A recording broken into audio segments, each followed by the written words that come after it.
Hello my dear students, कैसे हो आप सब। मैं लोकेश अग्रवाल अकाउंट्स पर ट्रिपल ए में एक बार फिर आपका स्वागत करता हूं। दोस्तों आज हम लोग एक नया टॉपिक लेके आए हैं रिटायरमेंट डेथ के चैप्टर से, डेथ, इस चैप्टर का लास्ट टॉपिक। बेटा डेथ के सवाल वैसे तो 6 नंबर में तो आता नहीं है, 4 नंबर या 3 नंबर में इस तरीके से सवाल आ जाइए, 1 नंबर में से डेथ का टॉपिक आ जाए। फिर भी खैर बुक में जितना भी बड़ा सवाल होगा एक बार तो अपन को करना ही होगा, है ना। चलो डेथ का टॉपिक करते हैं। बेटा मान लो 3 पार्टनर्स हैं और 3 पार्टनर्स में से एक पार्टनर मर जाता है, तो ऑब्वियसली वो मर जाएगा तो क्या उसका सारे पैसे पे बाकी दोनों पार्टनर्स हक जमा लेंगे? नहीं, आपको उस बंदे का जो भी पैसा बनता है, उसका जो भी हक बनता है, उसके घर के लीगल हायर को, लीगल रिप्रेजेंटेटिव को, जरूरी नहीं है बेटा हो, बेटी, बीवी, किसी जो भी लीगल रिप्रेजेंटेटिव है उसको वो पैसा देना पड़ेगा। सर हम जो मरा है उसका क्या क्या हिस्सा उसके फैमिली वालों को देंगे, लीगल एग्जीक्यूटर को क्या क्या पैसा देंगे? क्या केवल उसकी कैपिटल देंगे जो पैसे उसने लगाए हुए थे? नहीं सर, कैपिटल तो देंगे, साथ में कैपिटल के साथ जितने समय तक वो इस साल जिंदा था, इस साल। बेटा कोई बंदा मरता है तो ऐसे देख के थोड़ी मरता है 1 अप्रैल को ही मरना है या 31 मार्च को ही मरना है, किसी भी दिन मर सकता है ना, वो 30 जून को, 1 जुलाई को, किसी भी दिन मर सकता है, 12 अप्रैल, 18, 19 जून, किसी भी डेट को भी मर सकता है, डेट भी हो सकती है कोई। तो जितने दिन वो इस साल जिंदा था, पहला बात जो टॉपिक में बोल रहा हूं, टाइम अलाइव्ड, जिंदा वाले समय को क्या बोलते हैं? टाइम अलाइव्ड। जनरली हमारे साल अप्रैल से शुरू होते हैं। कोई बंदा अगर 15 जून को मरा तो बताओ वो कितने समय टाइम अलाइव्ड था? अलाइव का मतलब होता है जिंदा रहना। सर अप्रैल, मई और आधा जून, यानी 2.5 महीने का टाइम अलाइव्ड था, हाँ या ना। तो हम उसको 2.5 महीने का इंटरेस्ट ऑन कैपिटल भी देंगे साथ में, हाँ या ना, देंगे, ठीक है। यानी ना केवल उसको कैपिटल देंगे, उसको इंटरेस्ट ऑन कैपिटल भी देंगे। मान लो वो 30 जून को मरा होगा तो कितने महीने का इंटरेस्ट देंगे? सर 3 महीने का, अप्रैल, मई और जून। आ रही बात समझ? अच्छा सर वो 3 महीने बाद मरा था 30 जून को, तो 3 महीने की उस बंदे की सैलरी भी बनती होगी कुछ, मान लो 10,000 रुपए महीने है, तो हम 3 महीने की उसकी सैलरी भी देंगे उसको। 10,000 इंटू 3, 30,000 रुपए भी सैलरी है, पूरे साल की देंगे सैलरी। 10,000 पर मंथ है तो 3 से मल्टीप्लाई करेंगे, है ना। अच्छा अगर 1,20,000 पर एनम दे रखी होती तो कैसे निकालते? 1,20,000 पर एनम, पर एनम का मतलब होता है पूरे साल की, तो 3/12 कर देते, क्योंकि साल में 12 महीने होते हैं, हमें 3 महीने की देनी है, तो 1,20,000 इंटू 3/12, 30,000 आ जाता। आ रही है बात समझ में? जितना समय जिंदा है उतने समय की निकालनी है। अगर पर मंथ दे रखा था तो 3 से मल्टीप्लाई करते, पर एनम दे रखा है तो 3/12 से कर देंगे। ये तो कोई डाउट नहीं है ना किसी को भी। चलो ठीक है। अच्छा क्या केवल उसको कैपिटल, इंटरेस्ट ऑन कैपिटल और सैलरी देंगे? जी नहीं सर, अगर उसका कोई कमीशन बनता था इस दौरान जो माल बेचा पूरे साल में, जो कमीशन बनता है वो भी उसको दे देंगे। क्या केवल यही देंगे? नहीं सर, जो हमने गुल्लक बनाया था तीनों पार्टनर्स ने मिलकर, उस गुल्लक में जो पैसे थे उस गुल्लक को तोड़ेंगे और क्या वो पूरा गुल्लक उसको दे देंगे? नहीं। कितना देंगे? 3 महीने का हिस्सा? जी नहीं सर, जितना उसका हिस्सा है, क्योंकि रिजर्व का 3 महीने से कोई लेना देना नहीं है। रिजर्व में से तो जितने भी पैसे निकलेंगे उसमें जो उस बंदे का, मान लो इक्वल पार्टनर्स थे तो 1/3 उसका शेयर था, तो पूरे गुल्लक में से जो भी पैसे निकलेंगे बाय जनरल रिजर्व के 1/3 उसको मिल जाएंगे, हाँ या ना। ठीक है। क्या केवल हम उसको देंगे ही देंगे या उससे कुछ लेंगे भी? सर अगर उसने 3 महीने तक कोई ड्राइंग करी थी तो वो ड्राइंग के पैसे काट लें, उसके ड्राइंग को डेबिट में डाल दें। अगर उसने कुछ पैसा निकाला था तो वो डेबिट में डाल देंगे। और जब ड्राइंग है तो इंटरेस्ट ऑन ड्राइंग भी हो सकती है, तो अगर इंटरेस्ट ऑन कैपिटल उसको दे रहे हैं तो उसे इंटरेस्ट ऑन ड्राइंग चार्ज भी तो कर सकते हैं ना 3 महीने का, हाँ या ना। चलो इतना ही नहीं, 3 महीने तक बिजनेस चला था, बिजनेस 3 महीने तक चला था तो 3 महीने में कुछ तो प्रॉफिट कमाया होगा, वो प्रॉफिट भी उसको मिलना चाहिए, पूरा मिलना चाहिए, जितना उसका हिस्सा है उतना मिलना चाहिए, जितना उसका हिस्सा है। अच्छा प्रॉफिट कैलकुलेट कब होता है? सर प्रॉफिट तो कैलकुलेट होता है पूरे साल के लास्ट में। अभी तो 3 महीने गुजरे हैं, 30 जून को तो P&L अकाउंट बनता नहीं है, P&L अकाउंट तो 31 मार्च को बनता है, यानी कि और 9 महीने बाद बनेगा। तो आज ही ये कैसे डिसाइड करें कि आज उसको प्रॉफिट में कितना दें? सोच के देखना एक एक बात में जो बोल रहा हूं। आज 30 जून है, आज वो मरा है, आज उसका हिसाब किताब कर रहे हैं, उसकी कैपिटल हमें पता होगी या नहीं होगी? होगी। इंटरेस्ट जो देना है 3 महीने का कैलकुलेट कर सकते हैं, नहीं कर सकते? 3 महीने का, टाइम अलाइव्ड वाले टाइप का। सैलरी हमें पता है 3 महीने की कैलकुलेट हो सकती है या नहीं हो सकती? जनरल रिजर्व यानी कि गुल्लक टूटेगा, जो पैसा दिख रहा है उसमें से वो हमें पता है, वो 3 महीने के हिसाब से देंगे या शेयर के हिसाब से देंगे? शेयर, जितना उसका हिस्सा बनता है, ये भी हमें पता है। ड्राइंग्स भी पता है उसकी, इंटरेस्ट ऑन ड्राइंग भी पता है, लेकिन हमें 3 महीने में आज यानी कि 30 जून को यह पता है कि आज हमारे बिजनेस ने प्रॉफिट कितना कमाया। प्रॉफिट तो P&L अकाउंट से पता चलता है और P&L अकाउंट बनता है 31 मार्च को, यानी कि अभी तो 9 महीने हैं।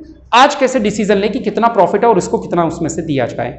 यही एक वर्किंग नोट होता है जो आज की क्लास में हमें पहले सीखना है, उसके बाद आज और भी करेंगे, ठीक है। तो एक छोटी चीज जो 1 नंबर में आ सकती है वो क्या होती है? Calculation of profit of disease partner, ठीक है, टिल ही अलाइव्ड या टिल डेट ऑफ डेथ, यानी जो बंदा मरा है उसका प्रॉफिट में हिस्सा निकालना सीख रहे हैं। कितने दिनों का? पूरे साल का नहीं, 3 महीनों का। ठीक है, तो आज हमारा topic page number 121, page number 121 example number 28 29 पे आ जाओ एक बार, ये रहा। ठीक है, चलो आओ करें बेटा।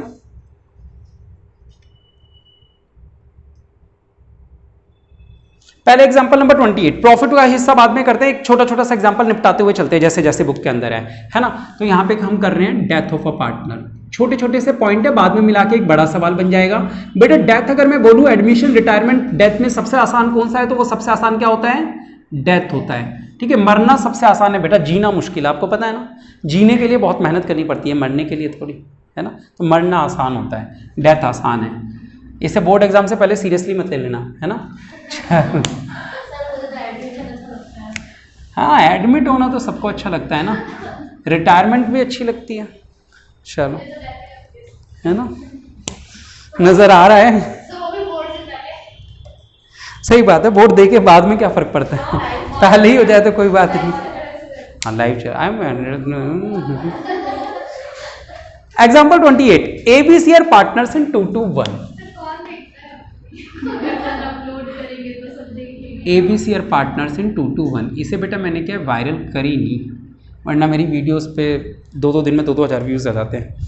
ये तो मैंने सब, हाँ तुम दूसरे वाली वीडियोस देखो इसी चैनल पर जो डाली हुई है मैंने, वो JVVNL वगैरह की 3,500 से ऊपर व्यूज़ है,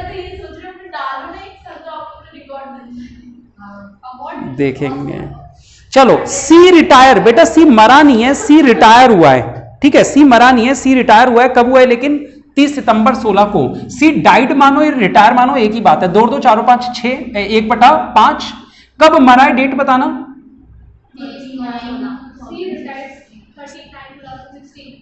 30 सितंबर 2016 की डेट थी जिस दिन वो मरा था बेटा। ठीक है, या रिटायर हुआ, मरा मान रहा हूं मैं इसको। On this date capital of ABC after all necessary adjustment stood at 60,000। नहीं, तीनों की 60,000 है, शायद वो ऐसा बोलना चाह रहे हैं। ठीक है, तीनों की जो कैपिटल है वो एक्चुअली केवल सी की ही होनी चाहिए, सबकी कैपिटल होनी चाहिए। On this date capital of C होनी चाहिए, वैसे यहां पे केवल सी की कैपिटल कितनी है बेटा, 60,000। जो छोड़ के जा रहा है उसी के बारे में बात चल रही है। A and B continue to carry on the business for 6 months, यानी कि ए और बी ने क्या किया, 30 सितंबर तक 6 महीना चला, 6 महीने तक तो तीनों ने चलाया, इसके बाद के 6 महीने बाकी दोनों ने चलाया, ए और बी, यानी ए और बी ने 6 महीने और कंटिन्यू किया। आगे लिखा है without settling the amount to C, लेकिन अभी तक सी को सेटलमेंट नहीं करी, यानी ये रिटायर हुआ है, मरा थोड़ी है, मरा होता तो उसी दिन सेटलमेंट करनी होती, यानी 6 महीने और बिजनेस चलाया, 30 सितंबर से 31 मार्च तक गए, पूरे 6 महीने बिजनेस और चलाया, इसको सेटलमेंट नहीं करी। आगे क्या लिखा है, during the period of 6 months ended 31 मार्च 17, यानी अगले 6 महीने अगर इसमें जोड़े हैं तो डेट कौन सी आ जाएगी, 31 मार्च 17, एक साल जब खत्म होगा तब क्या कह रहे हैं वो, कहां गया, A profit of 50,000 is earned by the firm. Calculate the amount payable to C. कह रहे इस दिन जब प्रॉफिट निकला वो कितने रुपए का निकला, 50,000 का। कह रहे अब आप ये बताओ कि C को कितने रुपए चुकाएं, यही तो बात हो गई। ठीक है, अब यहां पे आपको एक बात याद रखनी है, ये आप लोगों के RBSC में आई इंपॉर्टेंट बात है। ठीक है, बहुत ज्यादा इंपॉर्टेंट है क्योंकि ये RBSC में ही है आप लोगों के लिए। ये है बेटा section 37, section 37 of Indian company Indian partnership act 1932, है ना। ये बात आपको याद करनी है। इसमें क्या लिखा हुआ है, इसमें लिखा हुआ है कि जब इसको पैसे दिए जाएंगे तो इसको चॉइस दी जाएगी। क्या चॉइस, पहला पॉइंट, इसको चॉइस ये दी जाएगी कि या तो तू इंटरेस्ट ऑन कैपिटल ले ले 6% पर एनम, क्या ले ले, interest on capital at the rate 6% per annum. तू ये मान के तू रिटायर हो गया था और तेरे को 6 महीने बाद पैसा दे रहे हैं तो 6 महीने का ब्याज ले ले तू लोन की तरह से। या फिर दूसरा पॉइंट, शेयर इन प्रॉफिट ले ले तू, ठीक है, या फिर क्या कर ले, शेयर इन, एक सेकंड, प्रॉफिट कमाया कितना था इस सवाल में,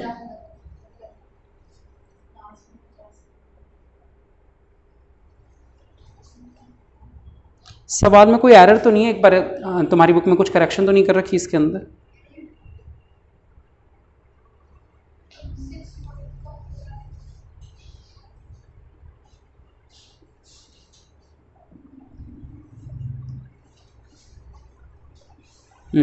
या फिर शेयर इन प्रॉफिट देते हैं इसको, लेकिन यहां पे आंसर में देखो एक 2 लाख रुपए भी दे रखा है ना, जो कि सवाल के अंदर तो कोई वैल्यू है ही नहीं। कहते हैं इन दोनों में से जो भी ज्यादा पैसे हों वो तू ले ले, जो तेरे हक में बनता हो। ठीक है, एक बार जरा सवाल मैच कर लेते हैं, रिज्यूम कर लेते हैं, करें। देखो बेटा यहाँ पे जैसे कि आप लोगों को चॉइस दी जाती है कि इंटरेस्ट ऑन कैपिटल ले लो या प्रॉफिट में हिस्सा ले लो। भाई या तो आप ये पार्टनर को ये बोलते हो कि या तो तू ये मान ले 6 महीने तक हमारा पार्टनर था तो इंटरेस्ट थोड़ी देंगे लोन की तरह, या फिर तू ये मान ले कि या तो पार्टनर बन जा, पार्टनर बनेगा तो प्रॉफिट में हिस्सा ले ले, और अगर पार्टनर नहीं है तो लोन की तरह ब्याज ले ले।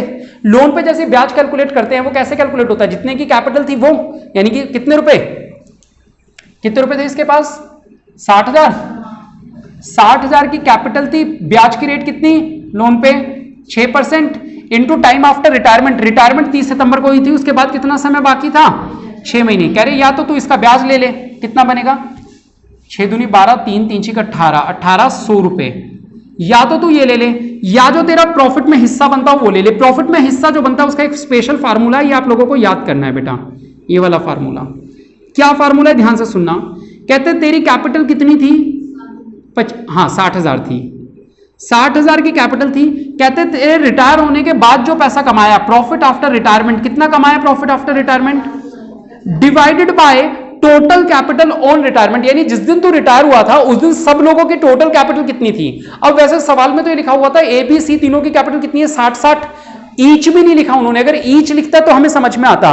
सवाल के आंसर जो दे रखा है वहां पे 2 लाख रुपए की कैपिटल लिखी है, यानी कि वहां पे कोई चीज थी जो उनसे छूट गई टाइप होनी, कि जो टोटल कैपिटल थी वो कितनी थी 2 लाख, जिसमें से सी के 60,000 थे।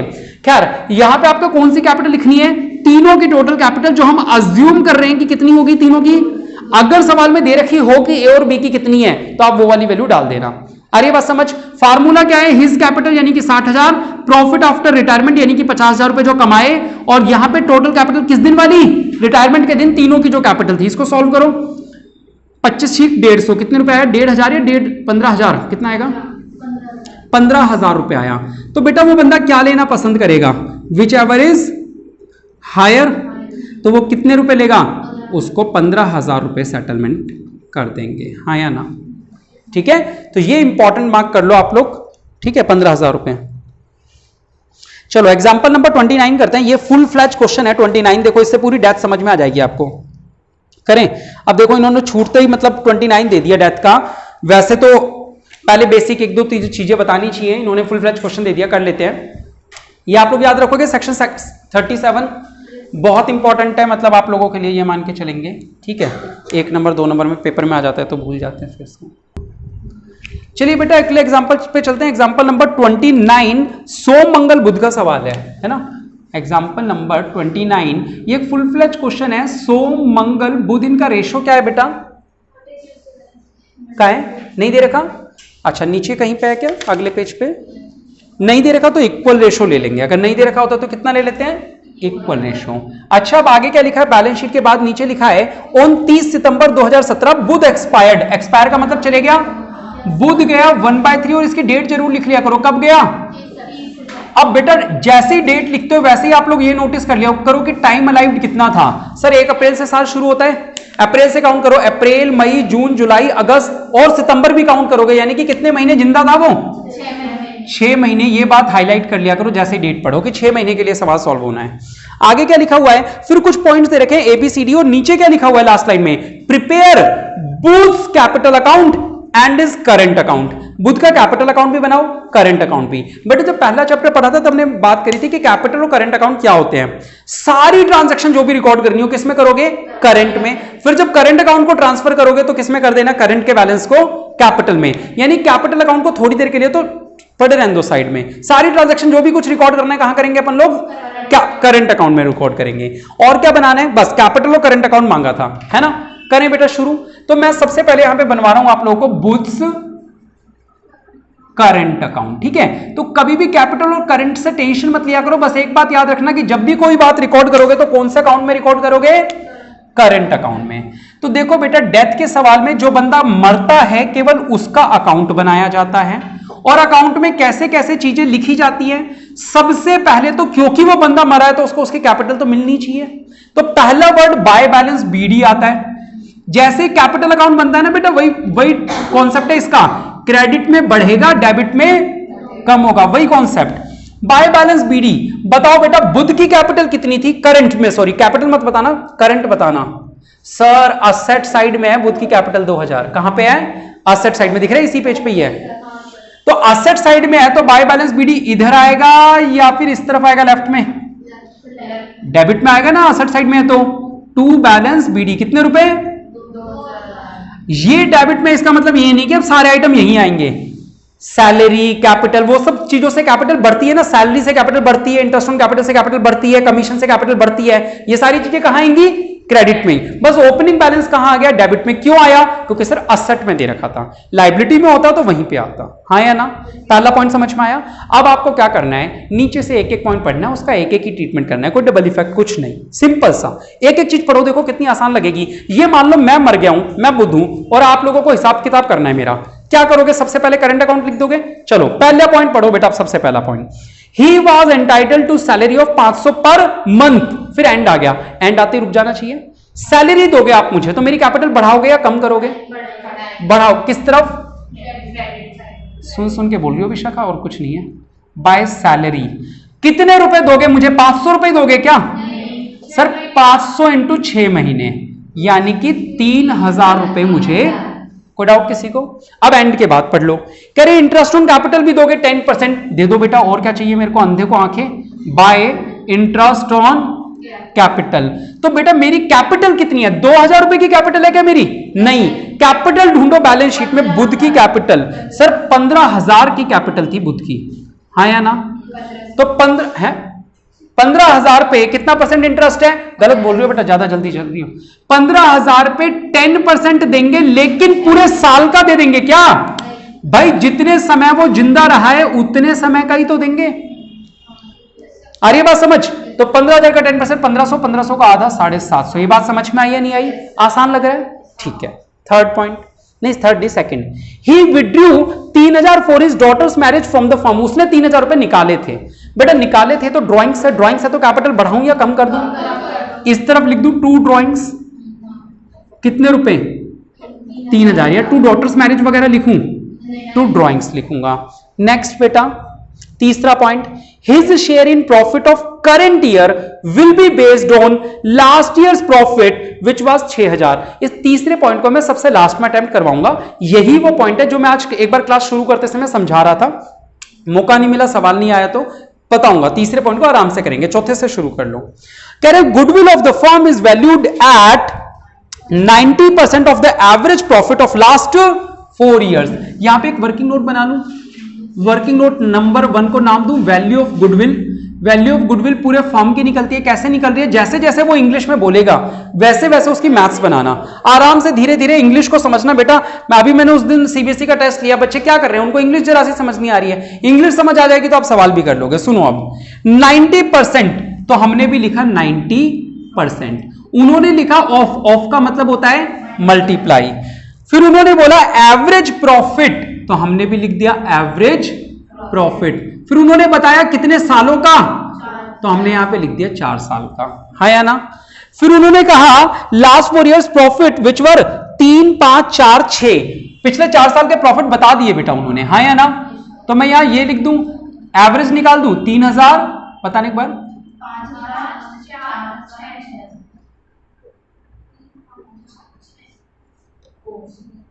डिवाइड किससे करूं? 4 से, क्योंकि एवरेज निकालना है मेरे को। तो कितना हो जाएगा? 90%, 3, 5, 8, 4, 12, 6, 3, 5, 8, 4, 12, 6, 18 डिवाइड बाय 4, 4,500, हाँ या ना? तो 9 पंजे 45, हाथ से लगी 4, 9 चौक 36 और 4 40, 4,050 रुपए है, हाँ 4,050 रुपए। ये एक बंदे की गुडविल आई है पूरे फर्म की। अब सेम वही करना जो रिटायरमेंट में करते थे, रिटायरमेंट याद है ना? बस वही करना है जो रिटायरमेंट में करते थे, कोई नया काम नहीं करना। ये पूरी गुडविल इसको मिलेगी या बुध को बुध का शेयर मिलेगा? बुध शेयर ऑफ गुडविल। बस ये वर्किंग नोट याद रखना, डेथ में बार बार यही करना होता है। जो वर्किंग उसमें था ना सेम वही, 4,050 पूरे तो इसको देंगे नहीं, कितना देंगे? 1/3, तो 3 एकम 3 बचा, 1 3 3 9, 3 पंजे 15, 1,350 रुपए, हाँ या ना? और 1,350 रुपए जो आ रहा है ये इसको कौन कौन देगा? सर ऑब्वियसली सोम और मंगल। किस रेशो में? गेनिंग रेशो इन दोनों का क्या होगा? सेम यही काम हम लोग रिटायरमेंट के टॉपिक में करते थे, या डेथ में मैंने नया समझा दिया। पहले पूरे फर्म की गुडविल निकाली। हाँ, गुडविल की लैंग्वेज थोड़ी सी डिफिकल्ट दे रखी थी। उन्होंने बोला 90%, तो मैंने लिख दिया 90%। उन्होंने बोला ऑफ, तो मैंने मल्टीप्लाई लगा दिया। उन्होंने बोला average profit of last 4 years, तो मैंने पिछले 4 सालों का एवरेज निकाल दिया। अब सवाल देख के कभी भी डरो मत, उसको धीमे धीमे हौले हौले पढ़ो और उसको मैथ्स में कन्वर्ट करो तो होएगा फिर वो सवाल। आपने फर्म की जो गुडविल निकाली है, पूरे फर्म की आई 4050 रुपए। पूरे फर्म की थोड़ी बुध को मिल जाएगी, बुध को तो उसका हिस्सा मिलना चाहिए। बुध का हिस्सा था 1/3 यानी कि 1350 रुपए। फिर वही जो रिटायरमेंट के चैप्टर में करते थे, गेनिंग रेशो में ले लो इनसे बेटा, इक्वली लो लोगे तो 2 6 12 675 और 675, तो मेरा 2 6 12 13 सही है। आ रही है बात समझ? अब ये गुडविल इसको मिलनी चाहिए, यानी कि इसकी कैपिटल बढ़ाऊं या कम करूं? वैसे भी आप याद हो तो रिटायरमेंट में 7 की शेप में लिखते थे।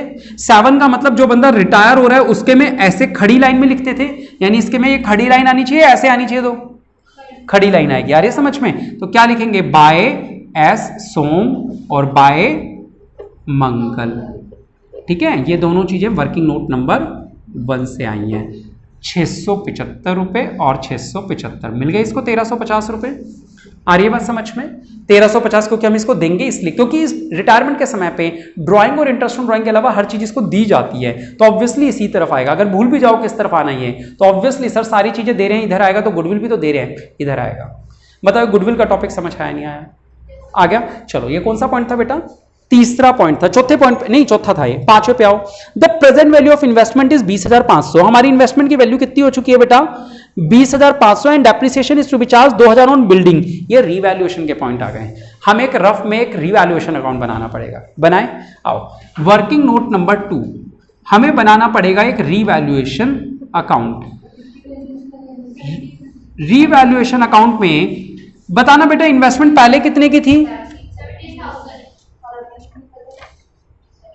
पहले थी 17,000 और अब कितनी हो गई? 20,500, यानी 3,500 बढ़ गई। तो बाय इन्वेस्टमेंट फायदा हुआ ना, तो बाय इन्वेस्टमेंट 3,500 रुपए। और डेप्रिसिएशन करना है बिल्डिंग पे 2,000, तो 2 डेप्रिसिएशन लिखो या 2 बिल्डिंग? 2 बिल्डिंग। कितने रुपए? 2,000 रुपए। बस, और तो कुछ है नहीं। बैलेंस निकाल दो इसका 3,500, 3,500 कितना बचा? 1,500। आ रहा है समझ? ये 2 पार्टनर्स कैपिटल अकाउंट में जाता है ओल्ड रेशो में। यहां पार्टनर्स कैपिटल अकाउंट तो बनाया नहीं है, यहां पे हमने बनाया बुक्स करंट अकाउंट, तो हमें तो बुक्स से मतलब है ना। हाँ, यहां पे चलो करंट लिख, एक ही बात है, करंट है ना। तो ये लेफ्ट में आएगा, राइट में? सर ये लेफ्ट में था तो अब कहां आएगा? राइट में। क्या लिखेंगे? By revaluation account. पैसे कितने देंगे? क्या पूरे 1,500 रुपए इसको मिल जाएंगे प्रॉफिट के? सर इसको मिलेगा इसका हिस्सा, यानी कि कितना? 500 रुपए। हाँ या ना? ये कहां से आया? वर्किंग नोट नंबर 2 से आया। बताओ ये बात समझ में आ रही है नहीं आ रही? रीवैल्यूएशन का प्रॉफिट बनाया लेकिन तीनों में नहीं बांटा, केवल इसी को देंगे क्योंकि अकाउंट इसका बना रहे हैं। वैसे तीनों में बटता ही है और इसमें भी बटता है डेथ में, लेकिन बना एक कर रहे हैं तो उसी का लिखेंगे ना, जिसका बना रहे हैं उसी का लिखेंगे। टाइम अलाइव्ड काम में आएगा नहीं आएगा? रीवैल्यूएशन में नहीं। टाइम अलाइव्ड कहां कहां काम में आता है? सर सैलरी देते समय, इंटरेस्ट देते समय, यानी वो चीजें जो समय से संबंधित है। भाई सैलरी किसी को समय के अनुसार देते हैं ना, जितने समय काम किया, वहां टाइम अलाइव्ड काम आता है। ब्याज किसी को देते हैं, इंटरेस्ट ऑन कैपिटल, वहां पे टाइम काम आता है। ठीक है, प्रॉफिट किसी को देंगे तो जितने समय का प्रॉफिट कमाया वहां काम आएगा। इसमें काम आएगा कि रिवैल्यूएशन के प्रॉफिट में नहीं। पीएनएल अकाउंट का जो प्रॉफिट होगा वो मेहनत का प्रॉफिट समय के अनुसार होता है, उसमें टाइम काम आएगा, टाइम अलाइव। अभी तक यहां काम आया और यहां काम आया 6 महीने, याद आ रहा है? 3 जगह काम आता है, सैलरी में, इंटरेस्ट ऑन कैपिटल में और पीएनएल में। डन। चलो अगला पॉइंट पढ़ो, 5वां पॉइंट था शायद। छठे पॉइंट पे आओ। कह रहे payment received 30,000 from joint life policy. देखो बेटा बैलेंस शीट के एसेट साइड में एक जॉइंट लाइफ पॉलिसी थी, कितने रुपए की? 15,000, लेकिन हमें मिले कितने रुपए? 30,000 रुपए मिले। हाँ या ना? बेटा पॉलिसी तो 15,000 तो असेट की सरेंडर वैल्यू थी, हमें तो पॉलिसी में उतने मिलेंगे ना जितने की पॉलिसी टोटल थी। अब पूरे 30,000 रुपए मिले, पूरे 30,000 इस बंदे को दे दोगे क्या जो मरा है? इसको कितने पैसे मिलने चाहिए? बिल्कुल सही जवाब। पूरे 30,000 तो देंगे नहीं इसको, 30,000 का कितना देंगे? 1/3 यानी कि 10,000 रुपए। ठीक है, और बोलो उसके बाद क्या है बेटा? Amount due to Budh is paid 5,750 in cash immediately, और बैलेंस को उसके हिज हायर्स लोन अकाउंट में ट्रांसफर करेंगे। हिज हायर दिख रहा है, हिज लोन नहीं लिखा, क्यों? क्योंकि वो तो मर गया, और पैसे भी हम उसको नहीं दे सकते, वो तो मर गया, जो मर गया उसको पैसे नहीं देते, पैसे किसको देते हैं? उसके हायर को, एग्जीक्यूटर को देते हैं। समझ गए? तो ये पॉइंट अभी नहीं करना, लास्ट पॉइंट अटेम्प्ट करेंगे पेमेंट करने का पॉइंट। तो फिलहाल बात करते हैं, हमारा एक पॉइंट छोड़ा था हमने प्रॉफिट में हिस्सा। बेटा इस वर्किंग नोट को ध्यान से सुनेंगे, वर्किंग नोट नंबर 3 कौन बनाए? बुध। मैं रेड पेन से लिख रहा हूं, बुध शेयर इन प्रॉफिट। हम क्या निकाल रहे हैं? बुध का प्रॉफिट में हिस्सा निकाल रहे हैं टिल डेथ, जब वो मरा उस दिन तक का हिस्सा निकाल रहे हैं। हाँ या ना? ये बात समझ में आई? अब जो मैं फार्मूला लिख रहा हूं वो रियल में फार्मूला नहीं है, पहले एक लाइन पढ़ते हैं फिर समझते हैं वो क्या कह रहा है। सवाल खुद बताता है कि फार्मूला क्या लगाना है। उसने सेकंड पॉइंट में थर्ड पॉइंट में बोला his share in profit for current year will be based, यानी इस साल उसका प्रॉफिट किस आधार पे निकाला जाए। बेस का मतलब क्या होता है? किस आधार पे निकाला जाए, कैसे कैलकुलेट किया जाए। वो बेस्ड के बाद बता रहा है कि कैसे कैलकुलेट किया जाए। सुनना, on last years profit which was 6000। Last year का मतलब क्या होता है? पिछला साल। कह रहे पिछले साल के आधार पे इस साल का प्रॉफिट मान लिया जाए, क्योंकि 30 सितंबर को तो P&L अकाउंट बनानी है। तो हम क्या करें? पार्टनर्स ने डिसाइड किया कि भैया जो प्रॉफिट पिछले साल हुआ था उसी बेसिस पे इसको प्रॉफिट दे दो। ठीक है, अब जो मैं फार्मूला लिख रहा हूं ये फार्मूला कैसे बना जरा ध्यान से सुनना। सबसे पहले तो सवाल ने खुद ने कहा कि प्रॉफिट कौन से ईयर का उठा लो? लास्ट ईयर यानी कि प्रीवियस ईयर का। हाँ या ना? पी वाई का मतलब प्रीवियस ईयर का मतलब पिछला साल। कौन सा प्रॉफिट ले रहा हूं मैं, इस साल का या पिछले साल का? बेटा ये जो प्रॉफिट था ये पिछले पूरे साल का था, तो इस साल पूरे साल माना जाए, कम कर दिया जाए इसको, टाइम अलाइव्ड अपॉन 12, क्योंकि ये प्रॉफिट तो 12 महीने का था, हमें इसको प्रोपोर्शन करना पड़ेगा 6 महीने के लिए। हाँ या ना? क्लियर है? दूसरी बात, ये सारा प्रॉफिट इसको मिल जाएगा या जितना इसका शेयर होगा उतना ही इसको देना चाहिए? आ रही बात समझ? चलो एक जनरल सी बात, मैं मर गया, पिछले साल प्रॉफिट कितना था? 6000। क्या पिछले साल का पूरे साल का प्रॉफिट का मेरा हिस्सा मुझे दे दोगे क्या? यह बात तो तय है कि मेरा हिस्सा ही मुझे दोगे 1/3। तो क्या पूरे 6000 का 1/3 दे दोगे? क्या बोलोगे? सर 6000 तो पूरे साल में कमाए थे, इस साल तो आप 6 महीने जिंदा रहे हो, तो 6 महीने करेंगे नहीं करेंगे? इंटू 6/12 इंटू 1/3, 6 दूनी 12, 2 6, 1000 रुपए। कितना आ गया बताओ? ये वाला पॉइंट समझ में आया या नहीं आया? पक्की बात? चलिए पैसा दे दे। लिखते क्या है याद रखना, लिखते क्या है यहां पे? बाय वर्ड यूज होता है P&L सस्पेंस। सस्पेंस क्यों लगाया? क्योंकि पूरे साल का P&L तो अभी बना ही नहीं है, तो वर्ड क्या यूज करते हैं? By P&L suspense. कितने रुपए? 1000 रुपए। और वर्किंग नोट नंबर कौन सा था? ये 3rd।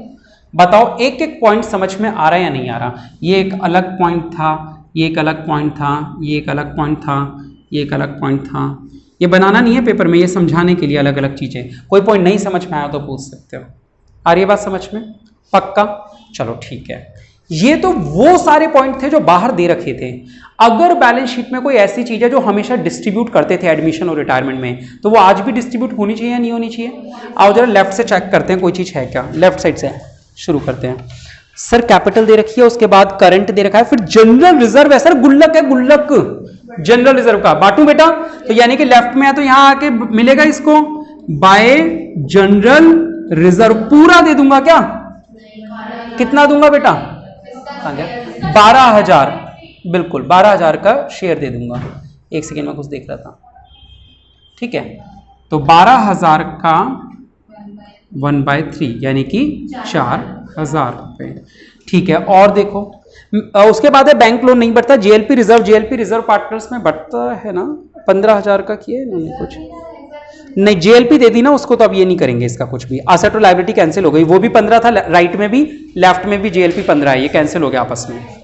ठीक है, अब राइट साइड को चेक करो कोई आइटम है क्या? Sir building, investment, JLP, stock, debtor, booths current, cash bank, कुछ भी नहीं है। अगर गुडविल या P&L कुछ होता तो बांट देते हैं। सारी चीजें दे दी जो दे सकते थे हम लोग, सारा काम हो गया। जो बाहर था वो तो कर ही दिया, अंदर से अपने मन से भी ढूंढ लिया ये वाला पॉइंट। चलो इसका टोटल लगा दो बेटा, लगा दें? लगाओ बेटा। 5 और 5 10, हाथ से लगी 1, 1 और 7 8 7 15 5 20, हाथ से लगी 2 7 9 6 15 6 21 और 5 26 26 26 का 6, हाथ से लगी 2 2 और 4 6 और 1 7 और 10 17 और 3 20, 20,600। यहां पे भी क्या लिखूंगा? 20,600 और 5,000 कम करूंगा तो बचेगा 15,000 600। ये जो बैलेंसिंग फिगर है ना, जनरली अगर ये करंट अकाउंट नहीं होता, ये कैपिटल होता, तो मैं इस पैसे को इसके लीगल हायर को ट्रांसफर कर देता, लेकिन अभी पहले कौन सा अकाउंट बनाया हमने, करंट। तो पहले इस पैसे को ट्रांसफर करेंगे कौन से अकाउंट में, कैपिटल अकाउंट में। जब भी करंट अकाउंट का बैलेंस होता है उसको बाद में किस में ट्रांसफर करते हैं, कैपिटल में, रिटायरमेंट डेथ में। ठीक है, अब बुक्स कैपिटल अकाउंट बनाए, यहां छोटा सा इसी अकाउंट में पे कर दिए, नहीं अच्छा वैल्यू अलग आ रही है, मेरी कैलकुलेशन एरर तो नहीं है, बच्चे करो 4000 3000 4000 है 3000 है,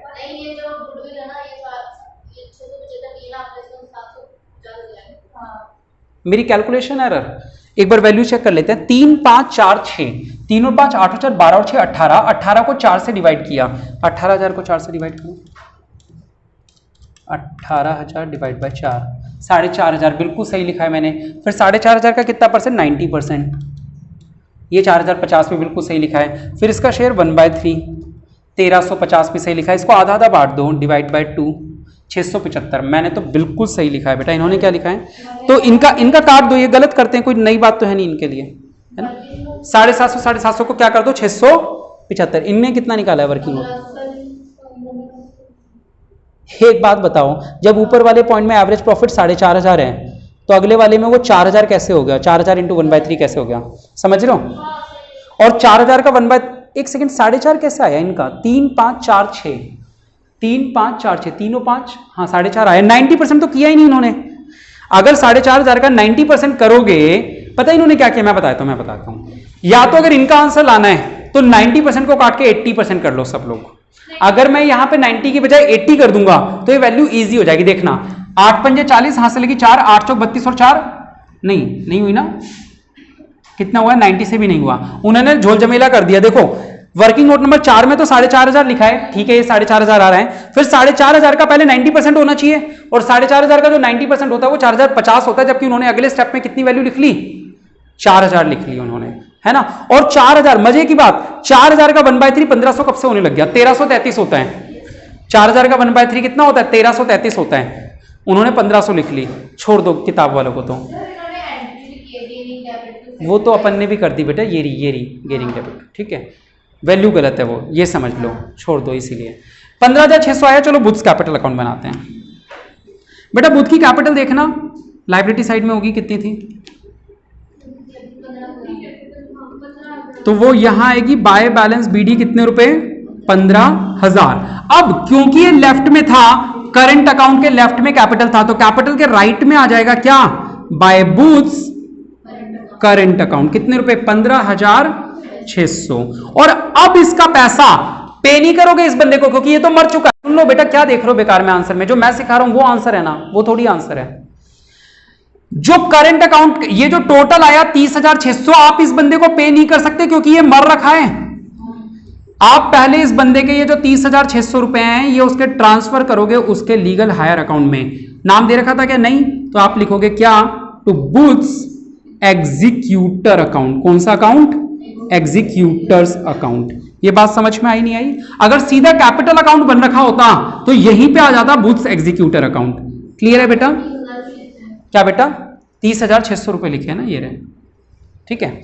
अच्छा, अब मैं बना रहा हूं क्या, बुथ्स एग्जीक्यूटर अकाउंट। आ रहा है समझ में, बुथ्स एग्जीक्यूटर, क्योंकि वो बुथ तो मर गया था, तो उसके एग्जीक्यूटर को पेमेंट करूंगा ना अगर कुछ करूंगा तो। चलो, सबसे पहले क्योंकि कैपिटल के लेफ्ट में था एग्जीक्यूटर, तो एग्जीक्यूटर के राइट में क्या आ जाएगा, कैपिटल, बाय बुथ्स कैपिटल, कितना, 30600 रुपए। डाउट किसी को। अब वो पेमेंट कर दो जो सवाल के सबसे लास्ट लाइन में लिखी थी। कह रहे 5750 तो कैश दे दिया, तो यहां लिख दो टू कैश, कितने रुपए, 5750। डेबिट में लिखूंगा ना पेमेंट करूंगा तो, बचे हुए को उसके लोन अकाउंट में ट्रांसफर कर दो बेटा। 30600, बेशक बुक से अलग आंसर आ रहा हो, कोई फर्क नहीं पड़ता। 30600 माइनस कर दो, 5 और 5 10, 1 और 7 8 8 16, 1 और 5 6 और 4 10, 1 और 2 3, 24850। इस पैसे को कहां ट्रांसफर करोगे, बुथ्स एग्जीक्यूटर्स लोन अकाउंट। समझ रहे हो, देखो करंट अकाउंट का बैलेंस किस में ट्रांसफर किया, कैपिटल में। कैपिटल का किस में ट्रांसफर करते हैं, एग्जीक्यूटर का अकाउंट में। और एग्जीक्यूटर को भी अगर पेमेंट करने से बच जाए तो एग्जीक्यूटर्स लोन अकाउंट। देख रहे हो एग्जीक्यूटर अकाउंट में क्या लिखा है, एग्जीक्यूटर्स लोन अकाउंट लिखा है। आ रही बात समझ? अगर ये अकाउंट बना रहे होते तो कैपिटल होता तो सीधा यहां बूथ्स एग्जीक्यूटर आ जाता, क्लियर है, और सारी पेमेंट कर देते तो बूथ्स एग्जीक्यूटर में टू कैश लिख देते, फिर भी अगर बच जाए तो वो लोन में जाएगा। आए समझ में? तो ये हमारा डेथ का टॉपिक होता है बेटा। अब आप लोग इससे आगे देखेंगे, ये कौन सा एग्जाम्पल था?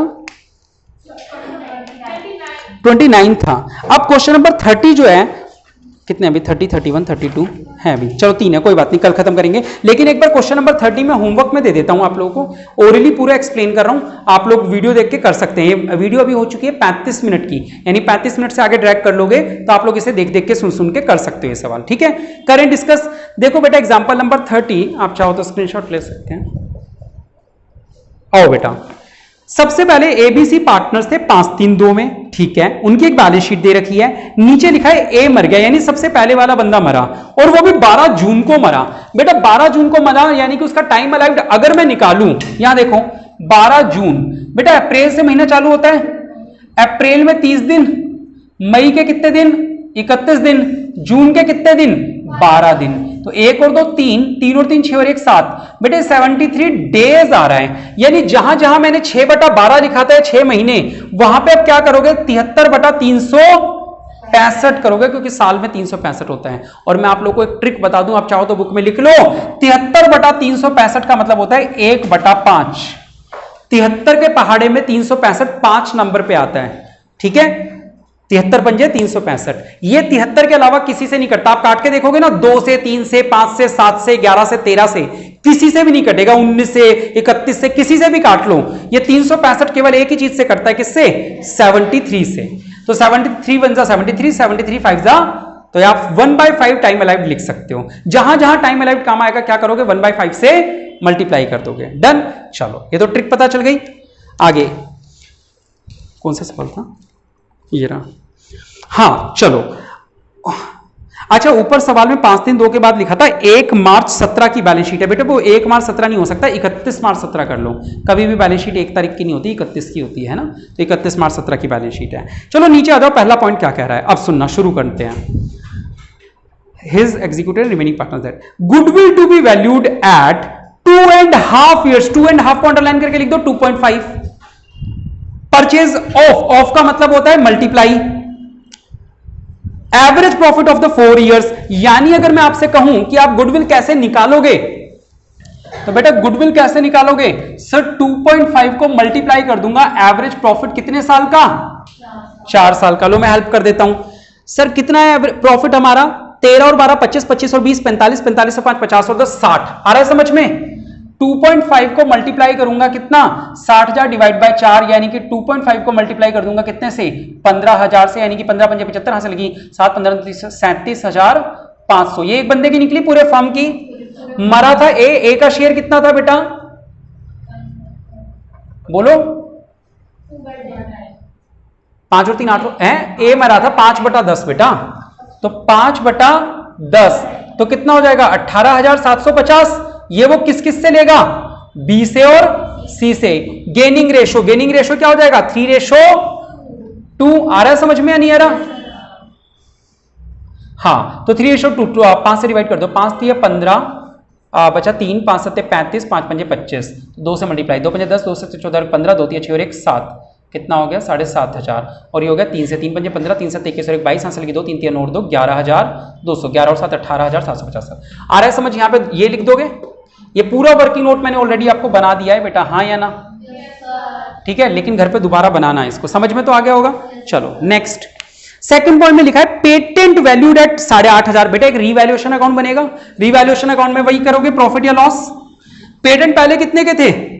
8,500 के, अब हो गए, पहले 11,000 के थे, तो 2,500 रुपए का नुकसान हुआ बेटा, हाँ या ना? उसके बाद क्या है? मशीनरी 28,000 की हो गई, पहले कितने की थी? 30 की, तो क्या हुआ? 2,000 का नुकसान हुआ। और क्या हुआ? सर इन्वेस्टमेंट 11,000 की हो गई, पहले कितने की थी? 10,000। और एक IFR भी था 2,000 का, ध्यान से देखो, है ना? तो क्या करना है जरा ध्यान से सुनना, 10 से 11 हुई है, बढ़ी है, बढ़ती है तो फायदा होता है। यहां लिखोगे इन्वेस्टमेंट कितना? 1000, और वो जो IFR है ना, IFR उसे कुछ भी नहीं बेटा, कम होती है तो माइनस करते हैं, यहां तो बढ़ी है। ये IFR पूरा का पूरा बांट देना, पूरा उसको मत दे देना, 2000 में जो भी 5/10 उसका शेयर बनता है वो उसे दे देना IFR, ठीक है। IFR के आगे लिख देना 5/10, यानी जितना उसका बनता है दे देना उसको। अच्छा, स्टॉक एट 12,000 हो गया, स्टॉक पहले कितने का था 10 का, तो स्टॉक में क्या हुआ 2000 का फायदा हो गया। फिर बिल्डिंग 25,000 की हो गई, बिल्डिंग पहले कितने की थी 20, 5,000 का फायदा हो गया, हाँ या ना। उसके बाद दे रखा है बेड डेप्ट्स हो गए 500 के, बेड डेप्ट्स का मतलब डेटर्स में से 500 रुपए कम करने हैं, तो नुकसान हो गया बेड डेप्ट कितने रुपए का 500। और कोई पॉइंट था क्या रिवैल्यूएशन का, अगला है क्या शेयर इन प्रॉफिट, नहीं है। चलो ये कितना है 5 और 2 7 और 1 8,000, यहां पे भी कितना है 8,000, 5 और 5 10, 1 और 2 3 और 2 5। बेटा ये जो 3,000 बैलेंसिंग फिगर आई है, ये 3,000 पूरा इसको मत दे देना, 3,000 का 5/10 इसको दे दोगे। एक तो IFR दोगे, IFR तो देना ही है, बैलेंस शीट देख के दे देना, बाद में जो पैसा बच जाए वो दे देना रिजर्व वगैरह, और ये रिवैल्यूएशन का पॉइंट हो गया। आ रहा है समझ में, नहीं आ रहा। चलो नेक्स्ट देखो, लिखा हुआ है शेयर इन प्रॉफिट। देखो बेटा ये वाला important point, share in profit will be calculated on the basis of last years profit, और पिछले साल का प्रॉफिट बताया ही नहीं सर, बता रखा है, ध्यान से देखो। जो हमारी पहला वाला पॉइंट है, हमारी बैलेंस शीट 2017 की है, तो यानी जो पहले पॉइंट में सबसे पहला प्रॉफिट दे रखा है वो 2016-17 का दे रखा है, हाँ या ना। तो यानी कि लास्ट ईयर का प्रॉफिट हमें बता दिया था इनडायरेक्टली, उन्होंने फर्स्ट पॉइंट में ही बता दिया था कि पिछले साल हमने प्रॉफिट कितना कमाया 13,000, तो सेम यही फार्मूला लगाओगे बेटा, 13,000 पूरे उसको दे दोगे क्या सर, नहीं है तो पूरे साल का प्रॉफिट था, कितने समय का देंगे, कितने समय जिंदा था 1/5, और पूरा उसको तो मिलेगा नहीं क्योंकि उसका शेयर 5/10 है, तो P&L सस्पेंस की वैल्यू ऐसे आ जाएगी, 5 से 5 करके 1,300 रुपए ये आ जाएगी। आ रही है बात समझ में। चलो ठीक है, और देखते हैं आगे क्या लिखा है, इजी पॉइंट था। फिर लिखा है they had joint life policy थी इन लोगों की 30,000, देखो बैलेंस शीट में नहीं है बाहर दे रखी है, and the annual premium has been charge to P&L account, इससे भी फर्क नहीं पड़ता, बस मुद्दा यह है कि 30,000 की जॉइंट लाइफ पॉलिसी मिलेगी, तो 30,000 पूरे इसको दे दोगे या 10,000 दोगे, नहीं 5/10 15,000 उसका हिस्सा दोगे, कर लोगे ये भी। फिर लिखा हुआ है his drawings up to the date of death was 2400, यहां पे डेबिट में डाल देना 2 ड्राइंग्स 2400। फिर लिखा हुआ है इंटरेस्ट ऑन ड्राइंग कितनी थी 200, ये भी डेबिट में डाल देना 2 इंटरेस्ट ऑन ड्राइंग 200 रुपए। उसके बाद वर्कमैन कंपनसेशन 4,000 का हो गया, जरा देखो ऊपर कितने का था 10,000। देखो मैं हमेशा कहता हूं जो बाहर है वो तो नई लाइबिलिटी है, लेकिन 6,000 बच गए, यहां पे 6,000 में से थोड़ा इसको दे देना 5/10 दे देना 6,000 में से, तो यहां पे 2 रिजर्व आएंगे, एक तो वो IFR वाला वो तो पूरे 2,000 का 5/10, और दूसरा WCR वो कितना आ जाएगा 6,000 का 5/10। 6,000 क्यों, क्योंकि सर 10 में से 4 तो अभी भी लाइबिलिटी है, 6 ही तो बचे, 6 को बांट देना 5/10 दे देना। उसके बाद क्या है सैलरी दे देना 12,000 पर एनम है, पर एनम को अंडरलाइन कर लो, 1/5 का वो कर देना 1/5 टाइम अलाइव से मल्टीप्लाई कर देना 1/5 से। 28,650 तो इसको इमीडिएटली देने हैं, तो इमीडिएटली इसके अकाउंट में मत लिख देना टू कैश, इस वाले अकाउंट में आएगा टू कैश, ठीक है। उसके बाद सारे पॉइंट हो गए। अब अंदर चलो बैलेंस शीट में, रिजर्व भी बांटना बेटा, 3 चीजें मिलेंगी इसको, रिजर्व 6,000 का 5/10, फिर IFR में 2,000 का 5/10 और WCR में 6,000 का 5/10 हो गया। राइट साइड को चलो, गुडविल किस तरफ आएगी बेटा लेफ्ट साइड में 5/10, राइट में है तो लेफ्ट में बढ़ती है ना, 5/10 डाल देना। और नीचे सबसे लास्ट में एडवर्टाइजमेंट एक्सपेंस है 1,000, वो भी यहां लेफ्ट में आ जाएंगे 5/10। कर लोगे ये सवाल, लंबा है लेकिन आसान है, मुश्किल नहीं है, ठीक है। चलो आज के लिए इतना ही, कैसे रही क्लास लाइक और कमेंट करके जरूर बताएं। बहुत बहुत शुक्रिया, जय हिंद जय भारत।